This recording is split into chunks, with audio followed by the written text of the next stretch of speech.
Hi friends, இன்னைக்கு நம்ம வீடியோவில் என்ன பார்க்க போகிறோம் அப்படின்னா, நீங்கள் ஆரோக்கியமாக இருக்கீங்களான்னு தெரிஞ்சுக்க 3 டெஸ்ட் செஞ்சு பார்த்துக்கோங்க.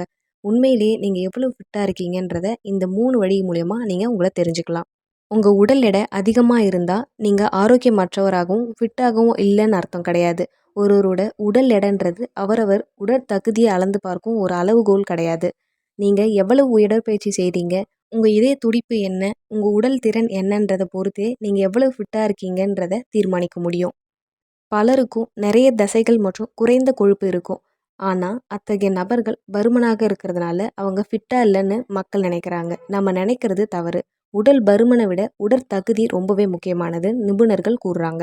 உங்கள் உடற்தகுதி நல்லா இருந்துச்சு அப்படின்னா உங்கள் இதயம் வளர்ச்சிதை மாற்றம் மற்றும் ஒட்டுமொத்த ஆரோக்கியத்திலையும் நேரடி தாக்கத்தை ஏற்படுத்தும். எனவே உண்மையிலே நீங்கள் எவ்வளோ ஃபிட்டாக இருக்கீங்கன்றத இந்த 3 வழிகளில் உங்களை தெரிஞ்சுக்கலாம். ஃபர்ஸ்ட் ஒன், இதய ஆரோக்கியம். உங்கள் இதயம், நுரையீரல் மற்றும் இதய அமைப்பு எவ்வாறு செயல்படுது மற்றும் ஆக்சிஜனை எவ்வாறு அது பயன்படுத்துதுன்றதை வைத்து நீங்கள் எவ்வளோ ஃபிட்டாக இருக்கீங்கன்றதை அறிஞ்சு கொள்ள முடியும். பொதுவாக ஓய்வில் இருக்கும்போது ஒருவருடைய இதய துடிப்பு வினாடிக்கு 60 முதல் 80 வரை இருக்கும். ஆனால் நீங்கள் ஓடும்போது அப்படி இல்லைன்னா கடினமாக வேலை செய்யும்போது அது கண்டிப்பாக அதிகரிக்கும். மினசோட்டா பல்கலைக்கழகத்தோட பேராசிரியர் கிறிஸ்டோஃபர் லண்டன்ஸ்ட்ராம் உடற்பயிற்சியின் போது இதய துடிப்பு அதிகரிக்கிறதுன்றது இயற்கையானதுன்னு விளக்குறாரு. ஆனால் உடற்பயிற்சியின் போது உங்கள் இதய துடிப்பு சீராக இருக்கும்போது தான் உங்கள் உடற்தகுதி நல்லா இருக்கிறது அப்படின்றதுக்கு ஒரு அளவீடாக இருக்குது.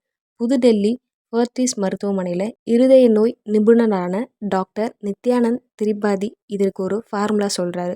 அதாவது உங்கள் வயதோட 85% 220ஆல் கழிக்கணும்னு சொல்கிறாங்க. அதாவது உதாரணத்துக்கு உங்கள் வயது இப்போ 30 இருந்துச்சு அப்படின்னா உடற்பயிற்சியின் போது சரியான இதய துடிப்பு இப்போது 220 உங்கள் வயசு 30 கழிச்சிங்க அப்படின்னா 190ஆக இருக்கும். இந்த 190ல் 85% அப்படின்னா 161.5 வரும். இந்த வரம்புக்கும் குறைவாக இருந்தீங்க அப்படின்னா நீங்கள் மிகவும் ஃபிட்டாக இருக்கீங்க. அப்படி ஒருவேளை இதுக்கும் அதிகமாக இருந்தீங்கன்னா நீங்கள் ஃபிட்டாக இல்லைன்னு அர்த்தம். அடுத்து உடற்பயிற்சி இலக்கு. உடற்பயிற்சி இலக்குன்றது ஒரு உடற்பயிற்சி பணியை எவ்வளவு விரைவாக முடிக்கிறீங்கன்றதை பொறுத்து தான் உங்கள் ஃபிட்னஸ் தகுதி தீர்மானிக்கப்படும். இது உங்கள் வலிமையும் சோதிக்குது. உதாரணமாக நீங்கள் எவ்வளவு நேரம் பிளாங்க் பயிற்சிகளை செய்கிறீங்க. இந்த பயிற்சியில் 2 கைகளோட பலத்தில் உங்கள் உடல் உறுப்பு அனைத்தையும் படுத்த நிலையில் தரையில் படாமல் நிலைநிறுத்தணும். அதாவது நீங்கள் உங்கள் வயிற்றோட பலத்தால் இருக்கிறீங்க. ஆனால் இந்த சமயத்தில் உங்கள் கை மற்றும் கால் விரல்களோட முன்பகுதி மட்டுமே தரையில் ஓட்டிகிட்டு இருக்கணும். இது 1 நிமிஷத்துலேருந்து 10 நிமிஷம் வரையில் அளவிடப்படுது. நீங்கள் 8 நிமிஷம் வரைக்கும் இருந்தீங்க அப்படின்னா நல்ல உடற்தகுதியாக கருதப்படுது. அடுத்து தினசரி வேலை. உடற்பயிற்சியோட ஸ்டாமினாவால் மட்டுமே நீங்கள் ஃபிட்டாக இருக்க முடியுன்றது நீங்கள் நினைக்கிறது அது முற்றிலும் தவறானது. உடற்பயிற்சியை தவிர உங்கள் தினசரி பணிகளை எப்படி செய்கிறீங்கன்றதையும் உங்கள் உடல் தகுதியை சோதிக்குது. எக்ஸாம்பிள், நீங்கள் அன்றாட வாழ்க்கையில் தினசரி பணிகளை எவ்வளவு விரைவாக செய்கிறீங்கன்றது ரொம்பவே முக்கியம்.